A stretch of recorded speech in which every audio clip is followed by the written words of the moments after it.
Don't stop believing. Ooh. You still got it. Nailed it. Kevin Bean's got nothing on you. Disco's got nothing on you. Nothing. I just stepped on their cubes. That's right. That's like the thing this year. It is. I like it. You know what nobody said yet? Maybe once. Bigler hasn't said anything about, dropping Hondos. Oh. Nothing about Hondos yet. Saving it. He's saving it. He's got, trust me, he's probably got like a notebook of sayings. You know what's kind of sad is that we're doing a Don't Stop Believing, and there's a picture of Keenan Allen crying on the cart. And, well, it's really sad. It's very sad. There's that man. He's being consoled by another man. Yeah. He's got his hand on his leg, saying, "Don't worry, buddy." Yeah. He just got done pulling his hand away from his face as he was wiping away the tears. He was. There's always next year. Yeah. Which is like the same thing we're saying about the Pirates. And I imagine in this scenario, Craig was the guy consoling Jutt in the Kitchen of Love as Justin was weeping. It could very well be the same thing. Justin was probably out there smoking a cigarette on the porch of Rizzo's, crying, and Craig came out and gave him a little hug and said, "Don't worry, buddy. Kitchen of Love's still on top. That's right. I'll make sure we're on top this year again." He brought the little dolly cart and had Justin just lean on it, and he wheeled him back into Rizzo's as he was crying. He said, "We can pretend like it's Silence of the Lambs. You can talk to a waitress and say, 'Hello, Clarice.'" Whatever's going to make you feel better. Yes, exactly. That is the worst, man. When they go down the first quarter of the first game. That's like when Brady went down. Oh, that was Bigler's.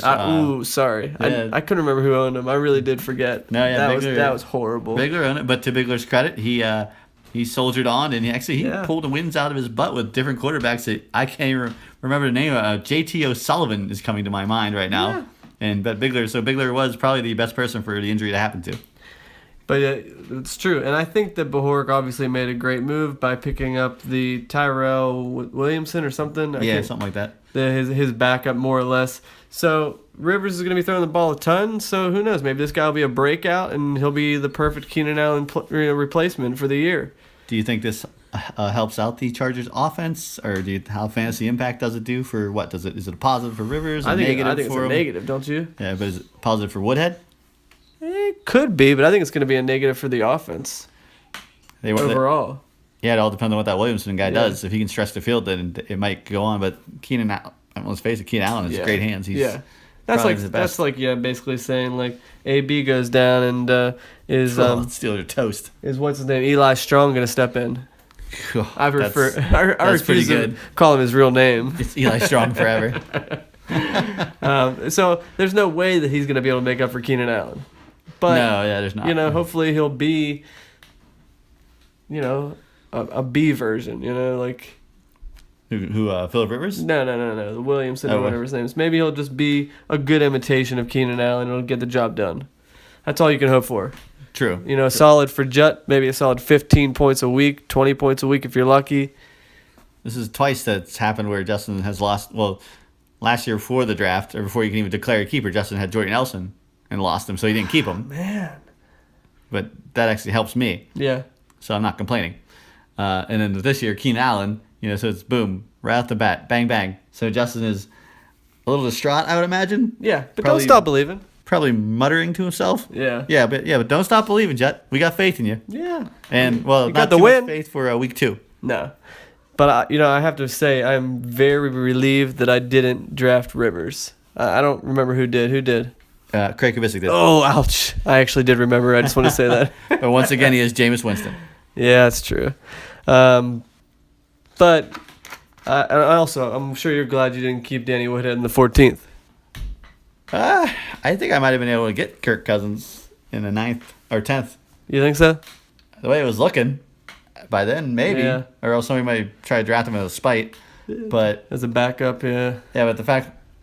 Well, if I didn't keep Kirk Cousins and I had Woodhead, I probably would have drafted Drew Brees in the 2nd round. And it would not have made it to Bean. That's what I was going to say. I would do my plans. No, truthfully, if Drew Brees comes back to you in the 2nd round, your 7th pick, you take him. True. You don't take Jamal Charles. I took a chance, and it's biting me in the butt right now. getting back to Don't Stop Believing. This is to a lesser note. And I know he doesn't even want to hear it, but we're going to say it anyway. Disco, keep that chin up. I know you're not even feeling down, but Don't Stop Believing. Put Katzenzar or whatever his name is, put him back out there. He'll get the job done. He will. Yeah. That was 0.15 or something? Something like that. Right? Welcome back to the league. It was by 0.15. That's the worst way. But, I'm actually excited to see Jimmy start the season off with a win after the horrible shit show that he had last year. It's true. It was a revenge game, too. Yeah, that's a good, punch in the arm. He's ready to go. Yeah, best 2 out of 3 now. Week 12. We'll see what happens. That'll be the matchup of the week. Could be the matchup of the week. We'll see how the season works out. Yeah. But no, I'm sure Bigler will definitely be ready to go this week and probably ready to crush people's dreams. And now for our latest segment, Tranny of the Week. That's right. We are going to look at all the transactions for the week, and we are going to select the best tranny of the week. And by no means do we discriminate against transvestites in any way, shape, or form. No, we do not. We love them. We do love them. I heard, and Craig will take them any way he can get them. So we figured that Bigler would love this segment. Yes. And we got to give a shout out to Bigler is once Warren. I once walked into a house once, and he was dancing around, and I said they were men's yoga pants. I said, "Oh, nice men's yoga pants. I didn't know they made those for men." And his girlfriend at the time started laughing. I go, "What's so funny?" And he both laughed, and she goes, "They're not made for men. I didn't think Those they did. are woman's not tranny pants, woman's yoga pants." And Bigler, without missing a beat, goes, "And Dan, do I look sexy?" And when he started doing his little Bigler dance. This is Bigler. This is Bigler. Yeah. So that's great. Bigler can make even women's clothes look good. So, and I figured Bigler would love this segment. I think he coined this phrase for picking up the trannies. Picking up the trannies. So, unfortunately, he does not get the tranny of the week. No, he does not. Has he made a move yet? I don't think so. I don't think so either. Before we go any further, we needed a good picture, and as you can see, we got Tim Curry from Rocky Horror Picture Show, and we couldn't think of anything, and we asked Crystal, we were like, "Hey, what's a good picture for transvestite?" And she's like, "Tim Curry, Rocky Horror Picture Show." Without missing a beat. Yeah, like how do we not know this? Yeah, that was obvious. Shout out to Crystal. Yeah. So this week's tranny of the week goes to Jimmy. Jimmy Not Huber. Craig Huber. For none other than Marshawn Lynch. That's right. And, obviously the guy isn't even in the league, and I didn't know that he was planning on possibly making a comeback. Dude, the guy's just sitting in, where is he? In Berkeley? Or no, Oakland? I forget, wherever eating it's in Skittles. California. Yeah, just chilling, eating Skittles, popping his mouth. Tasting the rainbow. Tasting the rainbow, just laughing his butt off, watching the Seahawks going, I could run better than that guy. Oh, my goodness. And I'll bet you 20 teams would pick him up. In a heartbeat. Yeah. The dude can still run, I bet. I mean, he's just a bruiser. I mean, and you said he might be planning on coming back week 4 or 5? Yeah, it's what the little note next to his name says. Is he's thinking about a comeback, pondering. One And if That's he did, more of the transaction. Yeah, it'd be more like week 4 or 5. Seahawks have his rights though. They're not going to pay him $9 million. Right. And they're keeping Rawls and they just got too many running backs as it is already. Yeah. So they trade his rights, and somebody have to pay some. I don't even know what you trade for, like a 4th, 5th round pick or something. Who knows? Maybe better. Yeah, I don't know about that. Take this with a grain of salt because he hasn't played football in a year. He missed all of training camp. He's been, like we talked about, he's been sitting there. Beast mode, eating Skittles, getting in commercials and stuff like that. Just chilling, But I think he'd be a solid running back. Not like an RB1, like an RB2 now. Put him on, Cleveland Browns, Cleveland Browns got some running backs. Yeah, I guess so. They're okay. I think he could beat them. Miami Dolphins? Arian Foster. No, fuck Arian Foster. Marshawn Lynch is better than Arian Foster. Yeah. That's a whole other segment. We could pick all the running backs that he is better than. There's quite a few of them. Dude, he could be on the San Francisco 49ers. Better than Carlos Hyde? Your boy? I'd take him over Carlos Hyde. All right. What other LA Rams?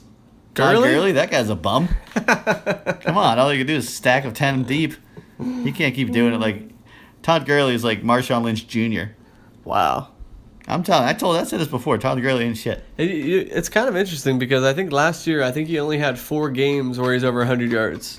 Yeah, every team was like, all right, Casey Keenum. Yeah. Or Case Keenum. Case Keenum. Yeah. He's like top 40 DJ guy. Casey Kasem. Casey Kasem. Yeah. Yeah, prove it to us that you can beat us. Did you see that one play? You were probably sleeping. I was actually. sleeping. I was sleeping soundly because I knew I won. Yeah.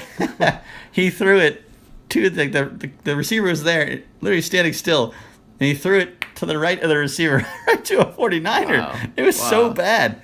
And it's like you can't even say put in Jared Goff or whatever his name is because he was inactive. He's terrible. He's inactive, and he had a horrible preseason. Yeah, the Rams basically made Jeff Fisher draft him. Do you think Jeff Fisher, a defensive quarterback, would draft that guy? That's what I heard.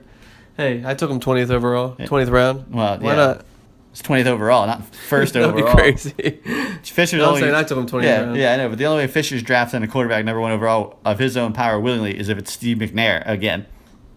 Yeah, that's true. He probably called him. Yeah. Can't call Steve McNair. Sorry, my bad. Jesus, rest in peace. Rest in peace. I did forget. I forgot. How could you forget that? It was a murder-suicide. Yeah, rest in peace. It's got to be weird because we got a picture of Tim Curry up right now. It's weird. Talking about Steve McNair. Why, is Curry dead? No, just weird. I don't think he is. No, I think he's in a wheelchair. I think he had a stroke. It's just a weird combination, that's all. Steve McNair and Tim Curry? Yeah, tranny of the week. That was Steve McNair comes back from the dead to play for Jeff Fisher's tranny of a lifetime. Side note that you are the runner-up for tranny of the week with Kenneth Dixon. Kenneth Dixon. Yeah. I guess it's like 2 weeks since. Yeah, both of these were like 2 weeks ago, but it's a new segment. Well, I appreciate that. Yeah, good pickup. Could come in huge towards the end of the season. It was worth a gamble. Yeah. I saw the thing saying that he could be the running back by the end of October or something like that if he comes back from the knee injury. Yeah, maybe he'll be there in November, December. Maybe, and I think I might need him because why didn't any of you guys tell me that Matt Jones was terrible? I should have. I had him last year. Yeah. I mean, to be fair though, they were playing from behind, so he didn't. And Steelers have a good front seven, but still, they didn't run him very often. So, but I don't know anybody else, so we're gonna keep going with the guy. Anything else for training of the week? No, maybe actually this next week. Now the breaking news, it might be Jimmy again, because from what I saw, this is a little preview. Brandon